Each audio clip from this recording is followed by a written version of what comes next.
I do not want to live like this. I would freak out. Welcome, Lindsay Ell. I'm like trying to embrace my body and embrace my body image, but it's hard. If I were to sit here and be like, I am healed, it would be such a lie because I'm not. Me feeling sad when I open up Instagram, trigger. Me feeling less about myself when I open up Instagram, triggered. To this day, my whole body is like, ah! I can't believe someone would say that, A. B, I'm so glad this person is your ex. Me too. Okay, well, this makes me feel so good. So doing 5 hours of it is going to make me feel even better. Right. Like, does that sound like an addict or what? It absolutely does, and I absolutely have been there. And so the more we get to know ourselves, the more we get to learn like what makes us happy and what brings us joy and what surrounds us with love. And the more we get to design the lives of our dreams. Welcome to this episode of Rooted Recovery Stories. I'm Patrick Custer. So excited each and every one of you are here. I've got a super, super special person I'm so excited to talk to today. She is a phenomenal country music artist, award-winning, and the host of Canada's Got Talent. Welcome, Lindsay Ell. Thank you so much, Patrick. It's so good to be here. Absolutely. Currently, right now, it is snowy wonderland here in Nashville, Tennessee, where we're filming. Yeah, Snowmageddon, as some of my friends refer to it as. I grew up in Canada, so I am no, stranger to the snow, but it's just different when it snows down here. Right. We have like one truck for the whole entire city, so icy roads are a real thing. Yeah. Well, and I would say too, many of our lovely citizens aren't used to or educated on how, to make sure you don't have ice chunks on your car that are going to fly off on the interstate. Totally. And, Yeah, or they don't know how to drive on ice or loose snow. So it's kind of like you're playing bumper cars out there, just like defensive driving left, right, and center. Yeah, it's pretty wild. It's interesting. So we've made it through. I mean, I feel like the melting is coming soon. I feel like it's coming soon. Yeah. Thankfully. By the time this airs, hopefully we'll have green grass showing. And I know it'll be like 65 degrees again. The weather in Nashville is so crazy. Is the weather where you're from? Is it as does it jump back and forth like it does here so quickly? Yeah, where I was born, we have these things called Chinooks, and a Chinook is like this large, warm mass of air that comes over the mountains. And so we would have, in Fahrenheit, of course, Canada uses Celsius, but in Fahrenheit, we could have a 50, 60 temperature degree swing in a day. Wow. Where it was like freezing when you woke up. And then by the time the afternoon is, it's like sun is shining, everything's melting. Yeah, we would have massive temperature swings. That's so interesting. So we complain about how like leaving the house, not knowing if you need to bring like layers or whatever. You really had to like. I'm just used to it. I always have layers, whether it's summer because AC here is so cold to me. So I always have so many layers. Yeah, I was raised right in that respect. Nice. I think layers are always good. Oh my gosh. Well, speaking of layers, we got a lot of layers to you and I cannot wait to get to all of them. Yeah. But first I want to ask you about what you've been up to this last year. I know a highlight was getting to go on the road and perform with Shania Twain. Yeah. How was that? Like a dream come true. Yeah. As a little girl, Shania was the reason I started singing, And so it's wild to be able, like, I remember watching her music videos when I was little and like learning all of her dance moves in the mirror and wanting to be her. And then fast forward a bunch of years later and I'm touring with her. It was just wild. I had to pinch myself so many moments. She's also the coolest. They say like never meet your heroes, and she's definitely the exception to that rule. Yeah. She is just so down to earth and so real, and like music and fashion and she truly is like queen energy. Yeah. They just like everything just oozes out of her soul. It's pretty magical to be around. I love hearing that story about meeting your idol and that like you really get to see goodness come out. I'm curious what your opinion as a fellow female I don't know what the female term for fellow is, but I'm just going to use fellow because I don't know. Yeah. As another female country music artist and Canadian, what about, because I've heard you talk some about before how Shania broke the mold in many ways in those categories. What were some of those biggest ways that had an influence on you as a growing up woman, as a musician, and as a country musician coming from Canada? Yeah, I think that's why she was a big inspo to me as well, because she just broke so many barriers, you know, from coming from like a small town in Canada called Timmins to being able to break some records that some musicians will never even like see in their lifetime is so inspiring. And as a female, I mean, watching a female artist stand in her power and like say the things she means, write songs about the things she means, be very courageous in a fashion sense so that you start a new trend and like really, really etch like who you are in the course of, you know, decades is so inspiring. I think, you know, all of the artists who I've been like fortunate enough to tour around and be around, like Keith Urban is another example, you know, coming from another country and really like making his way down here. And Shania was obviously OG in that category. It's scary. It's scary to move from a different country by yourself to a brand new country and you know nobody. I knew one person's name on a piece of paper when I first came to Nashville. And so I was like, well, wow, I guess now's as good as any the time to figure this out. So, yeah, it's important to have role models like that. Who was that person? I mean, you don't have to say their name, but like, what was your relationship with that person that you knew? A songwriter. Yeah. Yeah. And somebody, I went down to LA for 6 months before I came to Nashville, and somebody was like, you should check out Nashville. I think you'd like it there. And here is a friend of mine who is a writer there. And so I was like, cool, thanks. And so I called him up, and through that one guy, then I met like another writer. And when I first came to town, I would write triples every day. Is that? And so it means you write like 3 songs a day. So no normal writing session starts at 10:30 or 11 and you write till 3 or 4 and then you're done for the day and you go home with a finished song. But when I first got to town, I knew nobody. And so I just wanted to meet everybody. And I just was like oozing with ideas.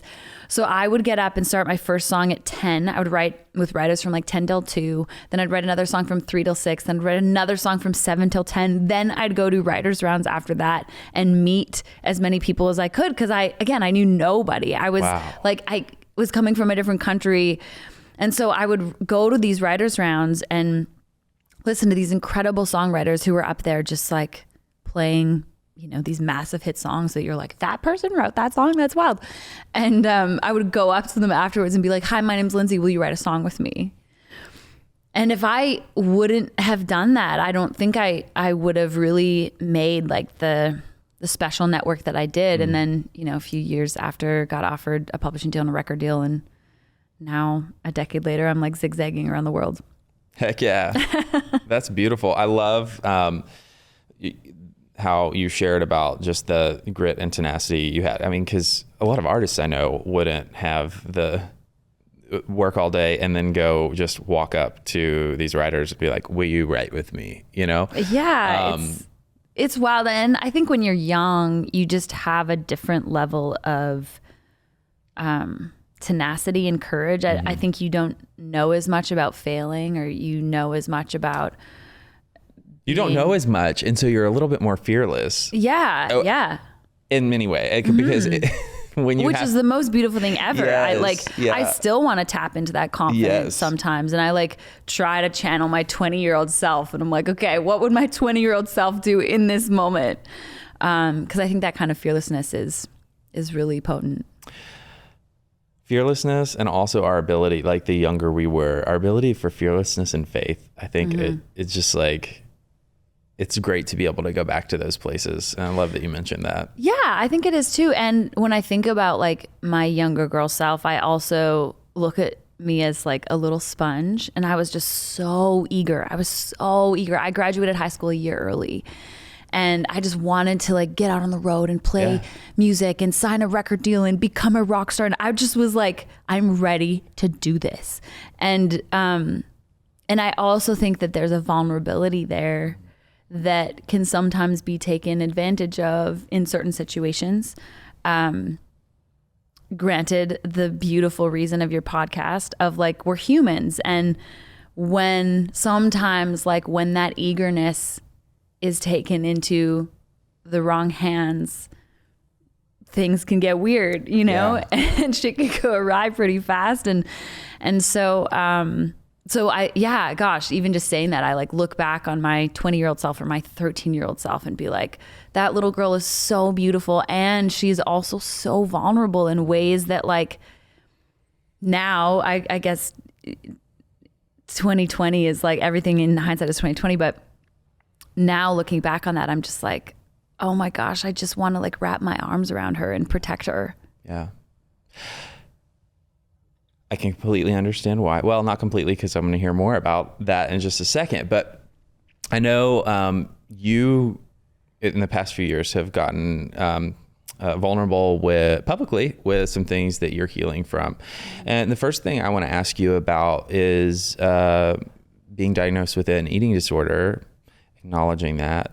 And when was that? How long ago was that? It was about a year ago. Wow. It was pretty recent actually. And I never really saw it coming. I went through different kinds of trauma when I was a little girl that I feel like I never really dealt with. And then for a number of different reasons, and being around emotional eaters when I was growing up and not learning how to sit with my feelings, I developed an eating disorder over really the past 20 years. Right. And it was just slowly came to a head in the back of my mind. And not me having an eating disorder was in the back of my mind, but me having this thing that was like always going like this was in the back of my mind. And I didn't know how to confront it. And so I would just use food or the lack of food to control, try to get a sense of control. Yeah. What do you think was your first significant life experience that made a negative impact on you to take away your feeling that you had autonomy and control over yourself? I was sexually assaulted when I was 13. And I was so young at that time, I don't think I really understood what happened. And yet, like, I didn't tell my parents for 7 years because I felt like I did something wrong. And so I was really alone with that for a long time. Yeah. And then I was sexually assaulted again when I was 21. And it was shortly after I moved here. Wow. And so I was like, oh, well, this must be me then. If this happens twice, like this truly must be something within me. It must be my fault. And as I would, read stories of other survivors, like Oprah is like so loving and generous with her story and with what she's been through. And I would read a lot of survivors went through like a few assaults, and it made me question, like, why does this happen? Like, why does something that terrible happen to someone once, but twice? Like, what? And so it really caused me to like answer some significant questions and like seek therapy. And I've been lucky enough to be in like amazing therapy for the past 10 plus years or so. Oh yeah. Shout out to therapy. Yeah. Shout out to therapy. But I also will say that therapy is like a never ending process. That's right. And it is like talking about layers. It is like a constant unravel. And I think from like that significant trauma when I was little, not knowing how to sit with my feelings and not knowing how to like sit with uncertainty and a level of, I don't like this feeling right now. And so I just wanted to mask it. As, I feel like the root of a lot of addictions are, it's just, it's really complicated and hard to sit with our feelings and to sit with uncertainty or to sit with shame or to sit with guilt or to sit with all of these things that do not feel good. They feel terrible. And when you learn as a kid or a teenager growing up that you can numb yourself or quiet that voice with other things, then of course, as a human, you're going to be like, cool, well, I'm just going to binge eat, or I'm going to starve myself, or I'm going to drink a lot, or I'm going to do these drugs. Right. And in this specific case, talking about either emotional eating or restricting in its relation to food, I mean, I think everybody understands that drugs and alcohol, like that kind of thing. I think we all know, I'm pushing the limits of what I should be doing, but when it comes to food, we're talking about one of our basic human needs here. Yeah. And we live in a society, at least in our lifetime, where, I mean, thank God for body positivity now. Right. But we still got body image shit that's got to be dealt with everywhere, and socially and in the media. But I think so much that the dealing with food, the lack thereof, and what you're talking about, the relationship with food, the awareness it makes sense that you don't understand. If you didn't get to a place where it was so glaring that you had someone intervene, the message that I think most people, I'm also dealt with a lot of that as a youngster, so I can say it myself as well. The message that I received was, when you're thinner, you're doing well, you get social reinforcement. If it's emotional eating or something that you're feeling a sense of control where you didn't have control, you don't think I've got this secret weapon, whatever. There's not, I think for most of us, it's not this malicious or devious thing. It's a very subconscious coping tool that develops where we feel this sense of peace. And so why would we not return to something that's helping to equalize in here? Totally. But it's false peace. Oh, right. It's total facade of peace. It's so temporary. Yeah. It's like the beautiful thing of peace is it's a place to come home to, but a facade of peace, like the vice of alcohol or my previous relationship with food was really complicated. And you do bring up a good point. I mean, food is so important for us as humans to nourish our bodies. And it's one of the things we need to live. And so that was really complicated because I was like, well, this is healthy for me. I should have it. And I think that's where, when I learned emotional eating patterns when I was a kid, I think that's where I started thinking that binging was a safe way to deal with my emotions. I got diagnosed with anorexia subtype binge purge. And so it's a complicated ED because there are times where I would binge so much that I'm like, I can't possibly have anorexia. I'm fine. And then I would feel like I ate so much that I would just starve myself and I would not eat anything, or I would work out insane amounts, 4 or 5 hours a day. And I'm like, no, I'm just getting ready to go perform. It's fine. But it wasn't fine. And when you do that for decades of your life, you can do some significant harm to your body. Not to get into all the medical let's go there pieces of sure. it, but I got diagnosed with osteopenia shortly after my eating disorder, which basically means that your bones didn't fully develop when you were a teenager. And sometimes when you can starve yourself or not nourish yourself enough when you're a kid, when you're a kid and when you're in your teens, it's a really important age to make sure you're getting all the nutrients you need to, because your body's growing and your bones are growing. And there's a certain level, I'm definitely not a doctor, but I am a huge health nut and I love researching this stuff. But there's a certain age where your bones just reach their density. And it's from that point forward, you're just kind of left with what you got. Yep.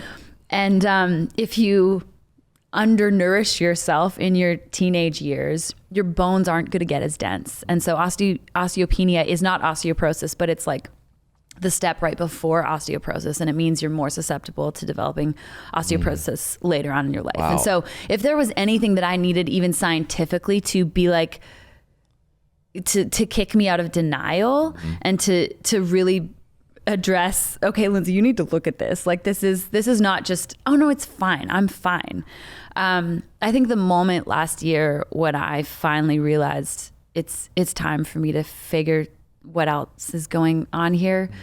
I remember like sitting on my kitchen floor, like eating a bag of popcorn or something, which sounds like totally harmless. But I had eaten so much in my pantry that I had no control over like what I was putting into my mouth. And that had come off of a week of like me starving myself, or like, working out for 4 hours after I had one of those binge cycles. And I was like, I do not want to live like this. Yeah. Like, I do not want to live like this where something else has control over me with how I operate. And again, with food, it was so complicated because it's like, food is healthy and I'm such a health nut. So I would binge on like healthy things. Right. And so it was like, it's fine. This all has coconut sugar or something lame like that. But it's like, it still just had such a control over me, to the point where I was really putting my body in some bad places. And I remember listening to a podcast, hearing this girl talk about her relationship with food and how dangerous it was. And I was like, whoa, that's me. And she had just discovered that she'd been diagnosed with an eating disorder. And so it caused me at least to book an appointment and get some help. And now I've been in specific eating therapy over the past year, and looking at my relationship now with food, like a year later, is significantly different to a year ago. It's like wild. I can only imagine. And I want to ask you a number of things about this. First, because I love to, it's easy when we talk about like alcohol addiction, drug addiction, people for the most part, I feel like know, right? It's a very black and white. We know what that looks like. Most every case is different, but yes. I think it's easier to, right? But when it's like other behavioral addictions, it is more difficult to spot. And I love to dive into this because I think it's important. You know, one of the reasons why I'm so grateful that you and so many other people come on sharing your story is because clearly we want to provide hope, right? So somebody else, just like you heard this other woman share about her experience, will be watching this and be like, this is me. So when describing how something is an addiction, it's easier, I think, to say, we're talking about a problematic behavior that interferes with your quality of life repeatedly. To your detriment and to that of those of your relationships. So how did that show up for you, leading up to the diagnosis? I think for a long period of time, like I say, I feel like I've had an eating disorder for 20 years and I just have been excusing it as other things, or basically sitting in denial that, no, I'm fine. I eat healthy. I'm fine. But when I realized that something had control over me more than I have control over myself, it was like that moment. I will never forget. I was like bawling on my kitchen floor, just like eating everything in my sight, and then feeling like I needed to go work it all off. And I'm like, this is not healthy. I cannot sustain this. This is not sustainable. So that's where I can so relate, because I've been there so many times where you are just overwhelmed with the guilt that like nothing else matters. You gotta go spend 5 hours in the gym. So were you having to like cancel something you were supposed to be doing with a friend or this or that? Like that, was you're prioritizing the gym because of like making up for this bank of spending too much, quote unquote, money, right? Like was it interfering with the things that you should or had wanted to stay committed to in other areas of your life? I'm such a workaholic, and I'm like the epitome of a 3. So I would never cancel anything, but I would like. When you say 3, you mean Enneagram? Yes. I love it. I'm just like you tell me how far to run, how fast to get there, and I will do better than that. And so when all of that was happening, I wouldn't necessarily cancel my day, but I would cut in on my sleep. And I even remember like when I was in high school, I would wake up at like 4 or 5 in the morning, not going to bed at 8 p.m., like going to bed at like 11 or 12, waking up at 4 or 5 just so I could work out. And still when I moved to Nashville, I remember like I would be up so late because just of my job, and I would usually like spend time in the studio till pretty late, and then I would be up at 4 or 5 a.m. at a boot camp. And both of those things are beautiful if you can like give yourself time on the other end of the clock to like sleep.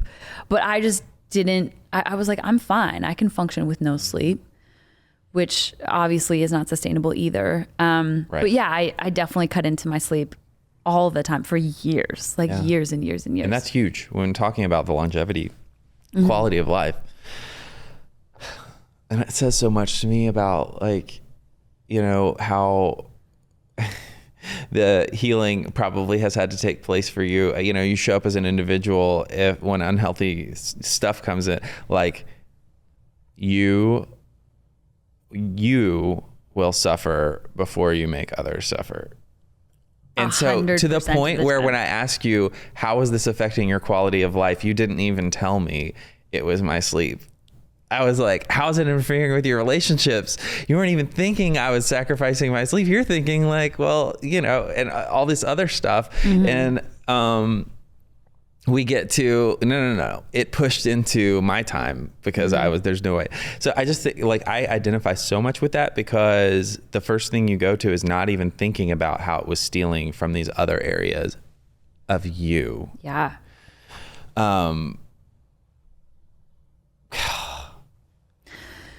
Yeah, it's just a wild thing. The craziest part to me was I was just in denial for so long that anything was wrong because I was like functioning perfectly. And it was like a really wide awakening to, oh, okay, maybe something is wrong here. And so people have healthy relationships with food. Like I couldn't keep Oreos in my house because it was either I don't eat any of them or I eat the entire box. Absolutely. Like I had no control over just eating a couple because I wanted a couple. It was like the minute I tasted that, I would eat the whole thing. Same with ice cream. Same with, I'm like such a sweet tooth. So anytime I would have something sweet, it would be like I would need to eat the whole thing. Then I would need to starve myself. Right. Because I ate the whole thing. Yeah. And the shame and guilt spiral is insanity, poisonous. It's toxic. I mean, it's like, it's so many things. And gosh, I know so many people can relate to this. I something you brought up I want to go back to, but I want to ask you about being diagnosed. I feel like a lot of people, like you said, it started early in life for you, but your diagnosis came 20 years later. I feel like a lot of times it gets caught earlier. So, you know, being at a stage where you're successful in your career, you feel like you're, you know, an adult handling your shit, you know. Did you go through, well, actually, I know the answer to this, but did you go through a grief process of the bargaining, denial? Hold on, I have to look at these because I can never keep them. Denial, anger, bargaining, depression, and acceptance around the time that it took, and being like, wait, were you 33 when? Yeah, I was 33 when I got diagnosed. And yeah, I know all about the 7 stages of grief, depending on where you look. There's a few more, but what are the 2 that I missed? So I wrote a record called Heart Theory. My last record was all written about the 7 stages of grief. Heck yeah. And so I wrote like the record in order of like the anger, the denial, the bargaining, the depression, like all of the cycles, and they don't always happen in a linear fashion, you know, but like finally being able to get to that final place of acceptance is not this like sunshine place, you know. It basically is awareness to all of the stages, knowing that all of the stages are going to rear their head at any given point, any given day. Again, it's just like awareness of what to address it as, not as this like feeling in the back of my mind that I needed to like quiet with something. Being able to actually look at it, like feel that and be like, oh, this is sadness. Like I'm sad. Or, oh, this is grief. Like I'm grieving something. Or, oh, this is anger. I am mad at this thing. And being able to even just go through that process of, okay, I have awareness now to this feeling whenever I feel it, and being able to like ask myself, what is that? And I just think after years of, you know, experiencing sexual assault when I was little and not like thinking I was okay and not addressing some of those feelings when I was really, really young, I just got so used to doing this. Yes. That it became just a knee-jerk reaction. So let's talk about this, what you just motioned for the listener out there. And because I want to dive into it. We're on a podcast. Yeah. I mean, there are a lot of people that are watching, but we also have a big listening audience. And so I'm glad that you went back to that, because I kind of want to tie that together. So many of us, in a similar situation, right? Like what you're describing typically can be traced directly back to messaging from childhood, adolescence of some sort, that is either like overt or non-verbal messaging that we get that if you're not okay, fine, but just keep it inside. Don't let anybody see. Yeah, I think when we think about our generation, and I mean, specifically Gen Z, it's so amazing to see like so much openness of like mental health on TikTok. And I just think the next generation coming up is just much more open about things. And even I was listening to like some 8-year-olds talk about like, oh yeah, I'm dyslexic. And I'm just like, this is so beautiful. Yeah. Like everybody's just talking about their feelings and their positions in life and what they're going through. 'Cause our parents' generation was taught, and it's not even their fault. They were just taught that everybody needs to look like we're perfect and nothing is wrong and everybody looks beautiful and everybody's happy and we're just going to continue life that way. Like I remember going into church, it was like everybody needs to be perfect. Like we're all happy and everything's great. And it's just like growing up in that kind of container, no wonder we have these mechanisms of ways to like drum down. Yeah, whenever I say this, I'm like waving my hand by my ear. Like whenever we feel this anxiety, essentially is what I feel. I feel this like this uncomfortable feeling within me, like swelling up. No wonder we're so good at like quieting it down with something, or numbing it with something, or averting our attention to something else, because like that's how we were raised. It's interesting that you bring up church. I feel like, and this is not me by any means hating on spirituality or religion. I'm still very spiritual myself and have a strong faith. But you know, just like many things in our lives, there's a lot of stuff that's wrong in every area, and that can get better. I don't know. I'm going to pull a statistic out of my hat, but I feel like it's about 99% of people that I ask that same question about. There's a theme here. What was your childhood messaging around keeping problems, like keeping it tight? Without fail, it always goes to the reel that plays that somebody talks about is always when we were at church with the church family, with the whatever. And I feel like that was where so much of the core messaging, where it came from, where a lot of it started for us. And I think like not diving into, certain religions, because I think that whatever you feel led to nourish your heart on like what you believe, like do it. But when I look back on being raised in like a Catholic community, there were like so many rules of like what you could and what you couldn't do. And you need to be viewed as this like this happy little child. And it's just not human. Like, it's just not the way I see the purpose of like what religion is supposed to be and what faith is supposed to be, of like filling our hearts with a sense of purpose and a sense of hope.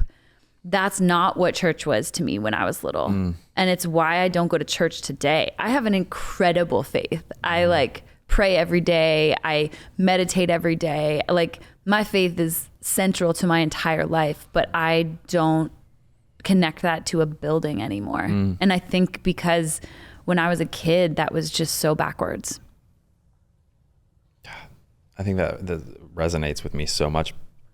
It's a resounding theme for so many people.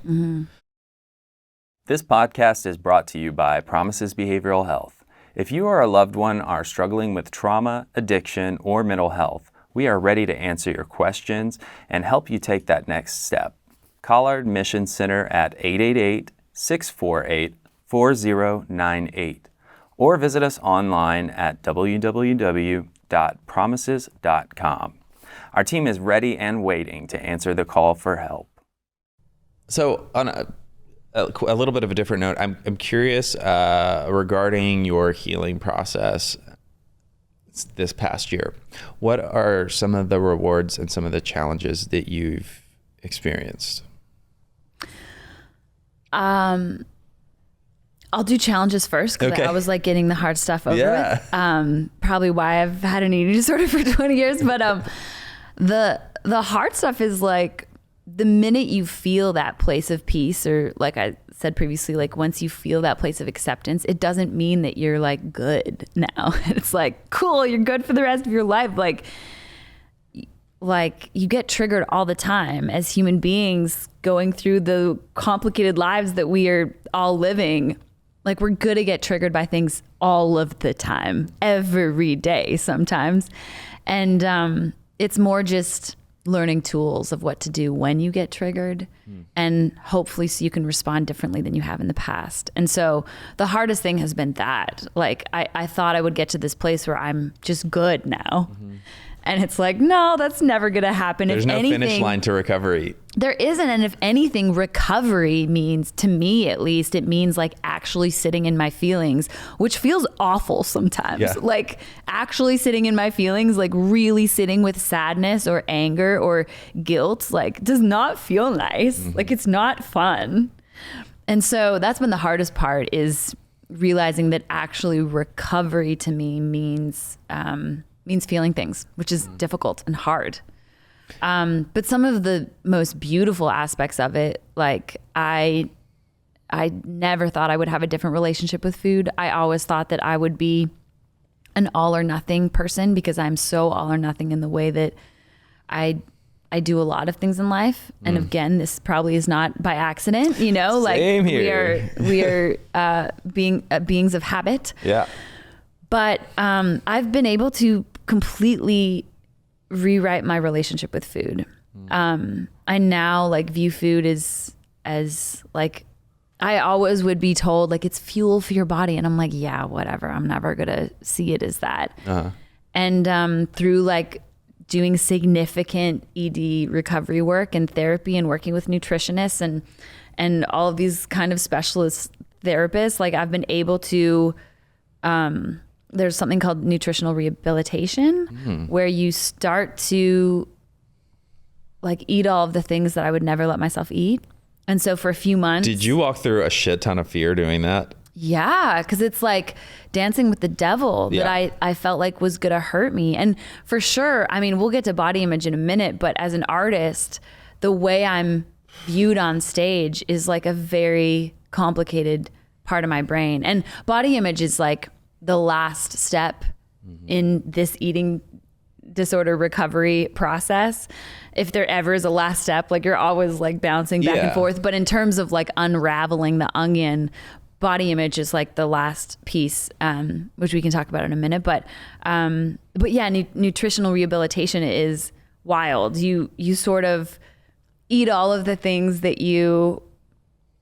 or I should speak for myself. Like I was eating all the things that I told myself I couldn't eat because it was going to make me fat, or because I was going to gain weight, or because it was not healthy for me. I mean, I just had so many food rules after, you know, being a woman, growing up in an industry where your body is looked at from all angles, is photographed from all angles, is critiqued by strangers on the internet, sitting behind keyboards that will say the meanest things. Oh, yeah.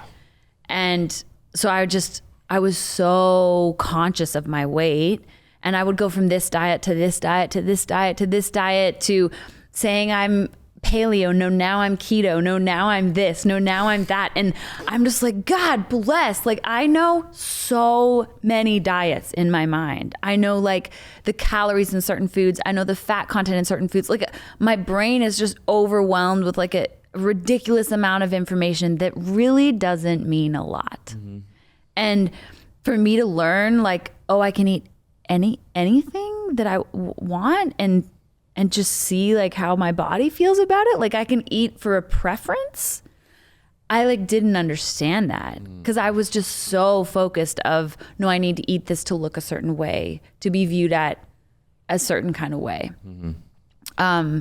So it was a pretty wild few months of me eating anything I wanted. And I for sure was eating like crazy things that you probably shouldn't eat every single day. But it was part of that like nutritional rehabilitation of being like, I can eat these things. And if I want to eat Oreos, I can eat Oreos every day if I want.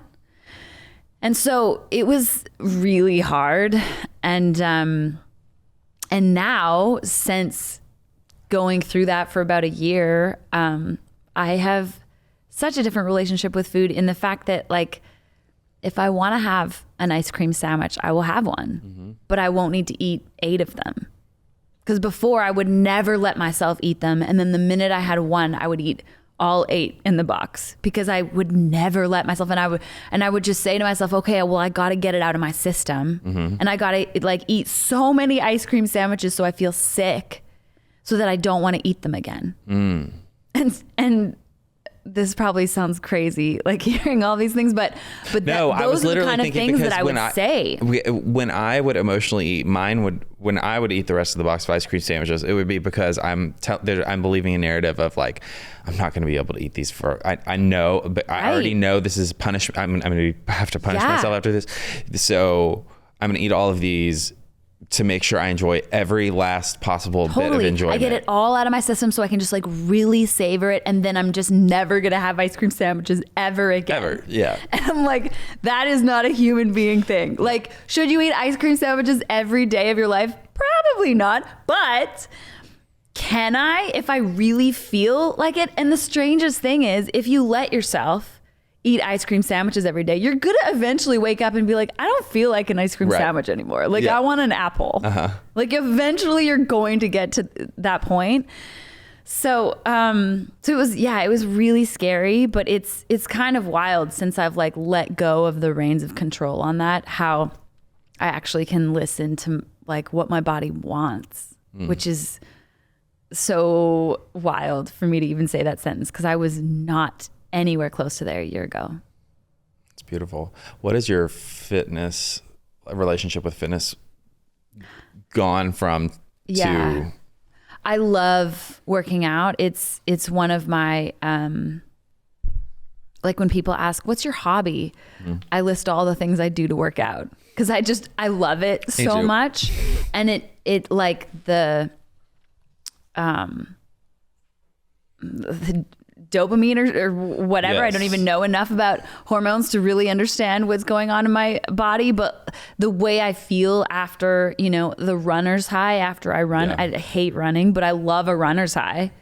The way I feel after working out just makes me feel so incredible that it's gotten me out of a lot of like dips of depression or it's like rescued me in so many ways, which is also why I think I held on to it so tightly and why I thought that, okay, well, this makes me feel so good. So doing 5 hours of it is going to make me feel even better. Right. Like, does that sound like an addict or what? It absolutely does. And I absolutely have been there. And so it's just like, there's a point. It's everything in moderation. And I've really had to learn, okay, working out for an hour is good.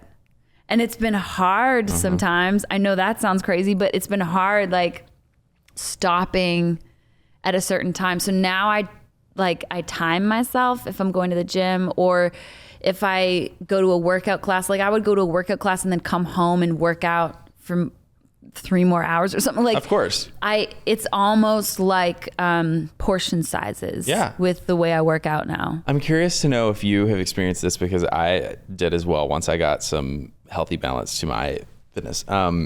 That I would, for whatever reason, end up having to take some days off because I had worked myself to the bone, working out too much. And then I'd go back, and inevitably my tank would just like over days, because I'm working out more than my body can repair itself. Yeah. So by doing what you're talking about, what I ended up noticing slowly but surely was that I was getting to show up for whatever workout that I was doing, feeling like, I'm like, wait, this is new. I feel like fully recharged and refreshed regularly when I'm coming. And that was not new for me. And that wasn't a norm for me. Right. I was used to feeling like showing up to the gym being like, I've got to completely exhaust myself, and even being half exhausted already because I had done too much, hadn't had enough rest, and hadn't, all those things. Yeah. So did you notice that too? For sure. And if anything, I was working out so much because I wanted to stay a certain weight and I wanted to stay a certain size. And when you're working out that much, your body never has time to recover. And it again, I'm not a scientist, but like, I think it gets so used to this like stressful response that you actually aren't even getting what you want out of a workout. Like you aren't really getting what you get out of a rested workout. When you're working out from like a really sleep deprived state, or you're like working out 3-4 hours or whatever, if you're eating what The Rock eats, okay, like maybe you can work out that long because you have the energy to do it. But from my state where I was like starving myself and then working out, it wasn't even giving my body the effects that I wanted from that workout. So it was like counterintuitive, like completely counterintuitive. Yeah. Oh gosh, it's so true. Well, so talking about the rewards, you mentioned developing tools, and we've talked about some of them. I'm curious, like today, when you feel triggered, but because it's gonna happen for the rest of our lives. What are some of the ways that you get triggered today, and what are the tools that you use to help navigate that? Well, I get triggered by almost anything. Yeah. I mean, me feeling sad when I open up Instagram, trigger. Like me feeling less about myself when I open up Instagram, triggered. If anything, I have really leaned into like a journaling practice. I've just tried to find other tools other than just overeating or emotionally eating or starving myself. And so really leaning into things like long walks with my dog, or listening to podcasts that inspire me, or like really filling my soul with art that I care about. Journaling and meditating has completely changed my life. It's this way of, there's this really amazing book for any artist specifically, but really anybody who has like creativity in their heart. It's called The Artist's Way. And she's amazing. This woman like wrote this book years ago, but so many people have talked about it. I mean, Elizabeth Gilbert like says a quote on the cover of this book because this book is so amazing. Wow. But she talks about this thing called morning pages. And I've been doing it like on and off for years. But only recently have I become like really militant about it, because not in an unhealthy militant way, but in a way of, I just feel like so much relief from it. And morning pages are, you wake up in the morning and you write 3 pages of just whatever's on your brain. You can be like, I don't want to write right now. I don't want to write right now. I don't want to write. You can write anything. But I've just really leaned into it as this way for me to get all of the anxiety, the feeling that's like waving beside your brain, away. And then after I write all of that down, I type, because I type so much faster than I write. Yeah. So I like type 3 pages worth of things. And once I get all that out, I feel like there's this peace in my heart, and there's a lot less anxiety just like circling around my brain. So that's been really, really helpful. And in a way, like morning pages are kind of like meditation, but I usually like write 3 pages and then I sit and meditate, and my meditation is so much more peaceful. It's so much more peaceful once I get out all of the thoughts of, well, but this and this and this, and I need to remember to do this, and I need to buy Hendrix this, and I need to call this person back, and what if this happens, and what if the world ends, and once I get all of that out, and then I can sit with myself, it's been an amazing tool of like how I come back to myself. Really, all of these tools have been ways to learn of how to like come home to yourself. Yes. And how to sit with your own feelings and not be scared of them. That is the perfect segue to what I wanted to lead back to when you were talking about the challenges over this past year of walking through feeling your feelings, and it's not fun. It doesn't feel good. The other side of it, though, what we would describe as I feel good or I feel happy before the healing occurred, right? Before dealing with our real emotions, how they are.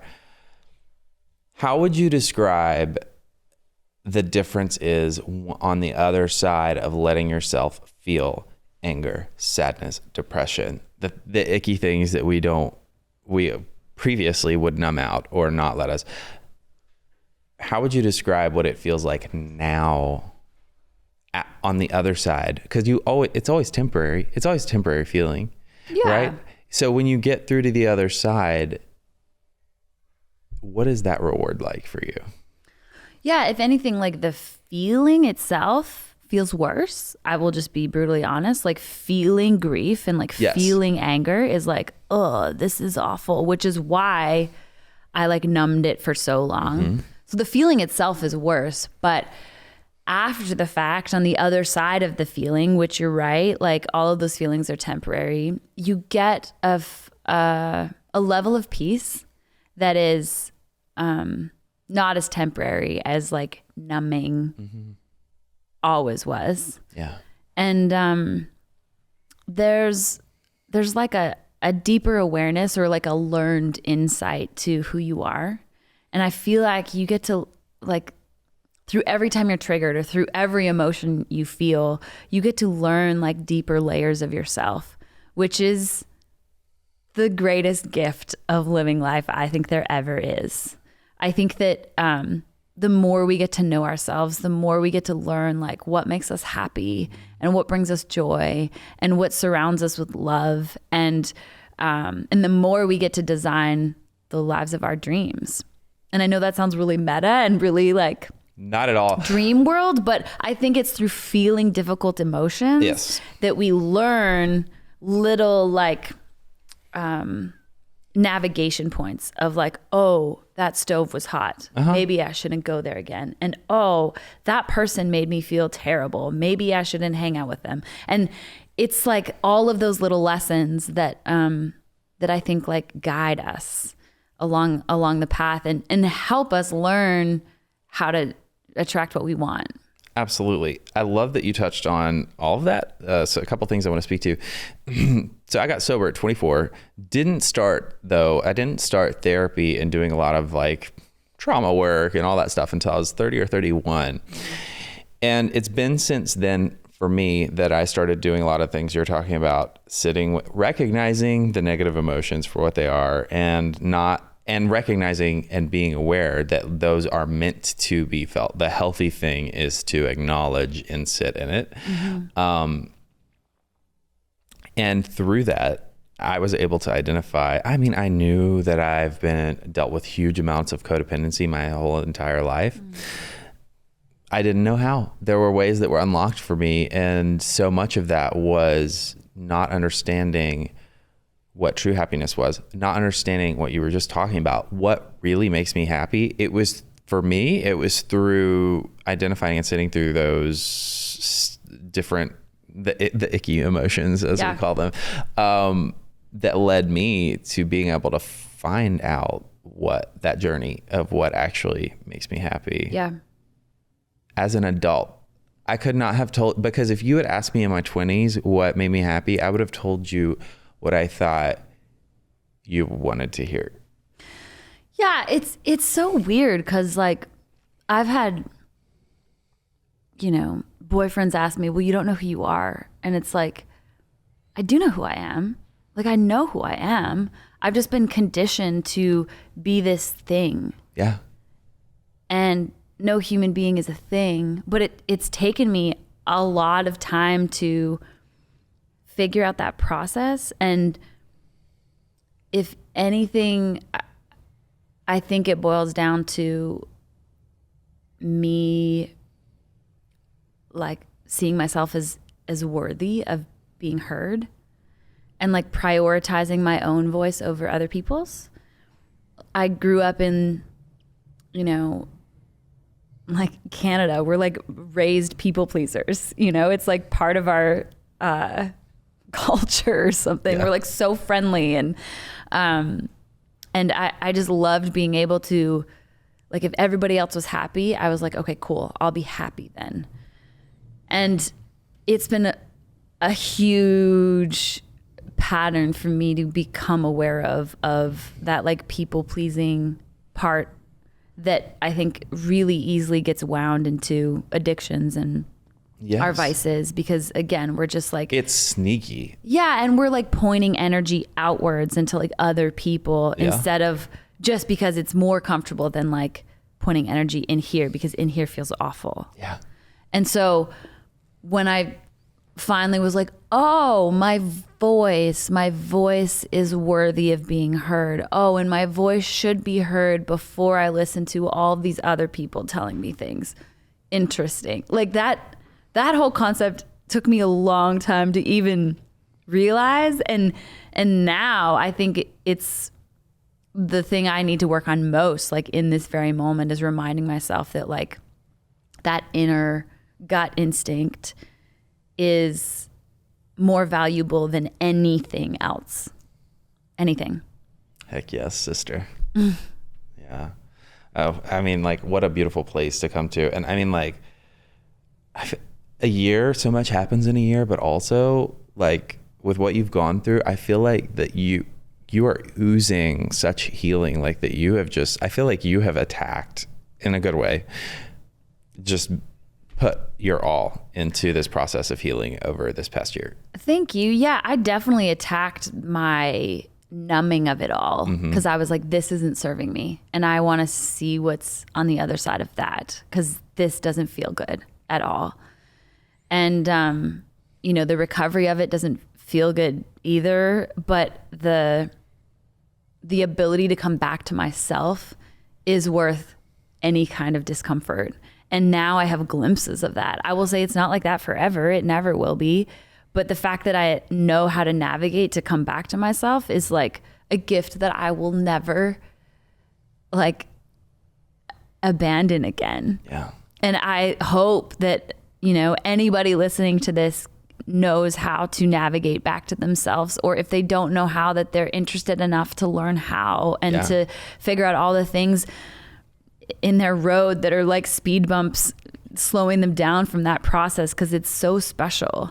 And like if I were to sit here and be like, I am healed, it would be such a fucking lie, because I'm not. I'm just like more aware of myself than I was a year ago. And that definitely has healing in it.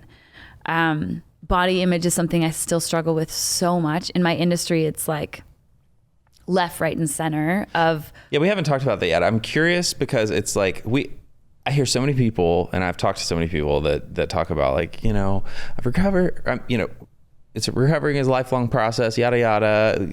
I have to be aware now, social media, all this stuff.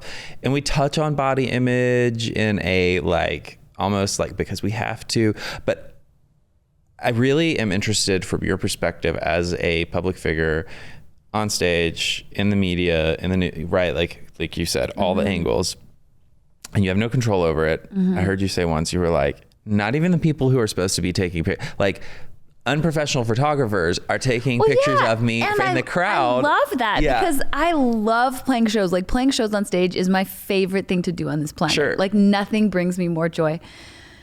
And I want fans to take pictures because it's like part of the magic of a concert is being able to like capture this moment that makes you feel joy or something and being able to like revisit that moment.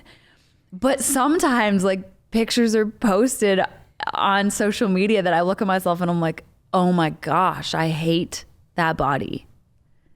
And I can still say that sentence because there are days I feel that still. And will that ever change? I hope so.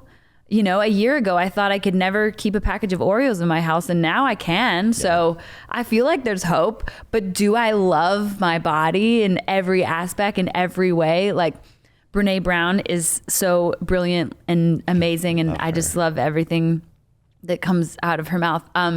But she said she's like dangerously in love with her body. And I'm like, man, that's so cool. She's so cool. I want to feel that. I want to be dangerously in love with my body, but I'm not right now.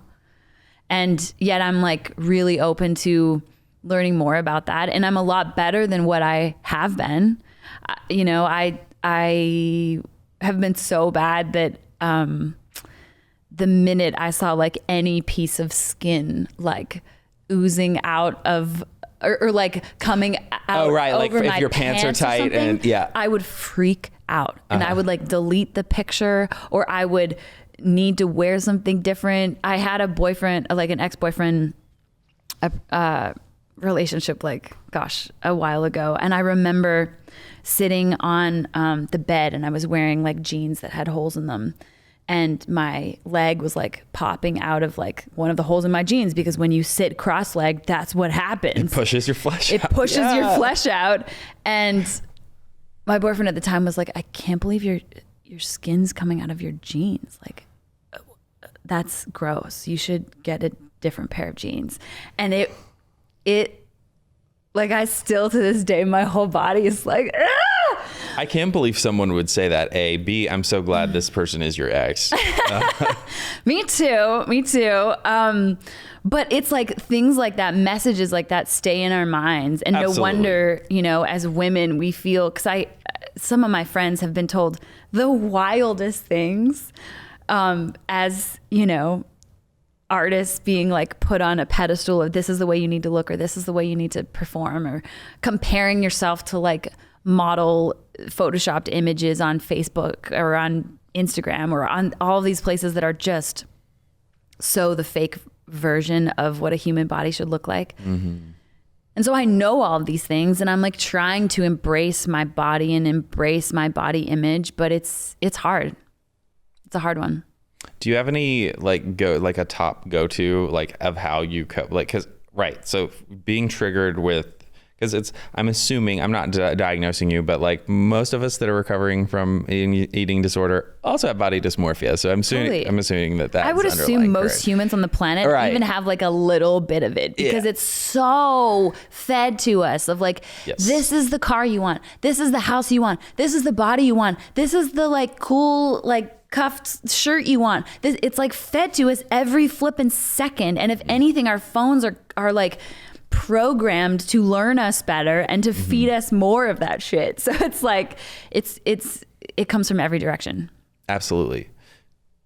Having said that, on that note, do you have a go-to to help regulate when you feel dysregulated and triggered by body image stuff?